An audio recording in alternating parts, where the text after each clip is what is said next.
Hi, this is Andrea Kane, and I'm here with you for HIT 452 Statistics and Data Analysis. We are on week 7. This is the second lecture video for this week. We're focusing this week on secondary data sources and healthcare statistics, specifically vital statistics. In the last lecture video, that was on Chapter 7 from your HIT 330 textbook. Now, I want to talk specifically about vital statistics, and there's a section in there from the HIT 330 textbook, chapter 14, that I want to cover. The PowerPoint for chapter 14 has 50 slides in it. We're only going to focus on slides 37 through 50. So close your eyes because I'm going to skim through until we get to slide number 37. Sorry. Having a tough time here. Been a busy day. Okay, and there we are. National Vital Statistics Systems. The vital statistics that are collected and analyzed have data that's related to birth, death, marriage, divorce, fetal death, and induced terminations of pregnancy, meaning abortion. It's used as part of an effort to preserve and improve health of a population. National Vital Statistics System is obviously the federal government. It maintains official vital statistics of the entire United States and is part of the National Center for Health Statistics. But vital statistics are collected on a state-by-state basis. So there are some little tweaks and twists between the states. When it comes to vital statistics, they use a lot of standard forms. They have model procedures. They have standard certificates with minimum data sets, and they're revised about every 10 to 15 years. Because vital statistics are used in research, epidemiology, and public health programs. When we're talking about a certificate of live birth, this is collecting information on a child and the child's parents. It also collects information on pregnancy. The information on pregnancy is not a part of the official birth certificate, although it's collected on the same form at the same time. Once it gets to the office where vital statistics are managed, usually on a county-by-county basis, the information for pregnancy is stripped off, and only the information on the child and the parents are what will be on the final legal certificate of live birth. Death certificates. These are used to compile causes of death. They contain some specific information about the death and about the person who died. And they utilize ICD-10 CM codes for causes of death. Like a birth certificate, this is something that is on a formal state form.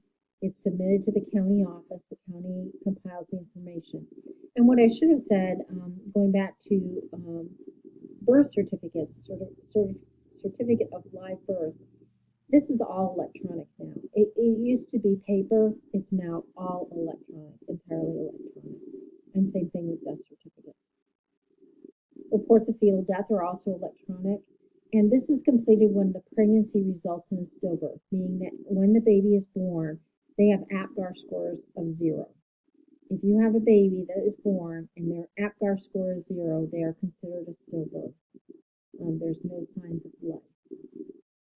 And just like with a certificate of live birth, a report of fetal death contains information on the parents, some pregnancy information, but they also try and put on there the cause of fetal death.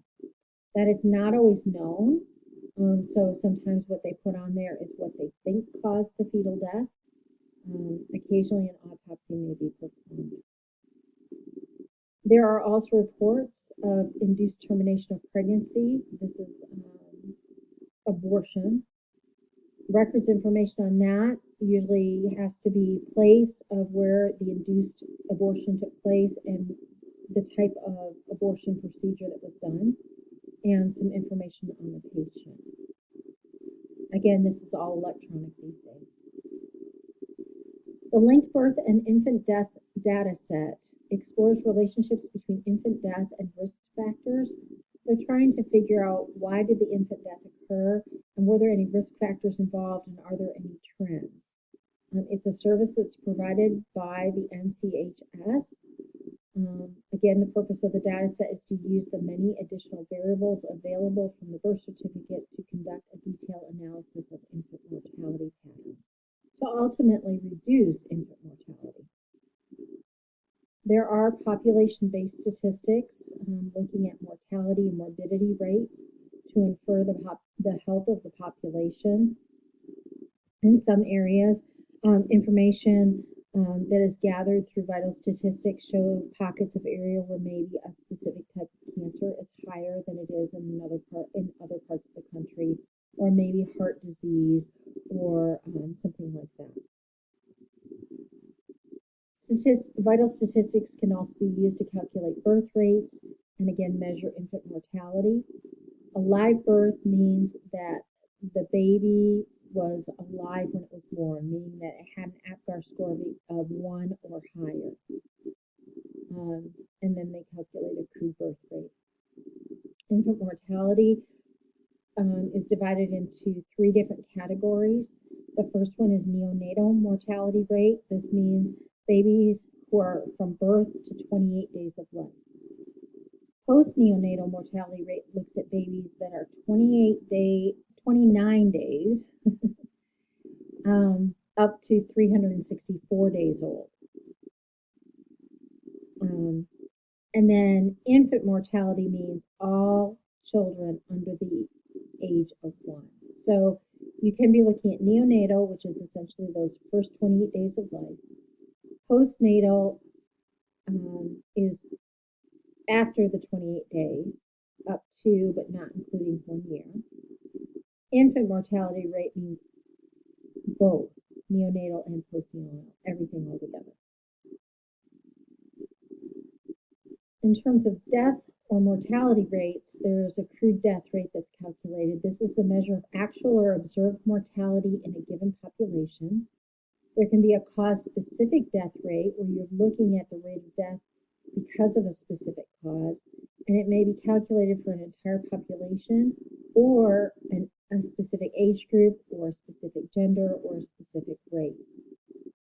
And then looking at case fatality rate, that's the probability of death among diagnosed cases of a disease. So, for instance, a case fatality rate would mean how many patients diagnosed with congestive heart failure die among those that have been diagnosed to get that probability. There's proportionate mortality ratio. This measures mortality due to specific cause for a specific time period. And then there's maternal mortality rate, where you look at deaths associated with pregnancy for a specific community for a specific period of time. Measures of morbidity are used to describe presence of disease in community or specific location. So morbidity, you want to be thinking disease. Mortality is death, morbidity is disease. Morbidity, a lot of times they're looking at incident rate versus prevalence rate. Incident rate means the number of new cases of a disease for a given time period as compared to the population at risk for the disease during the same time period.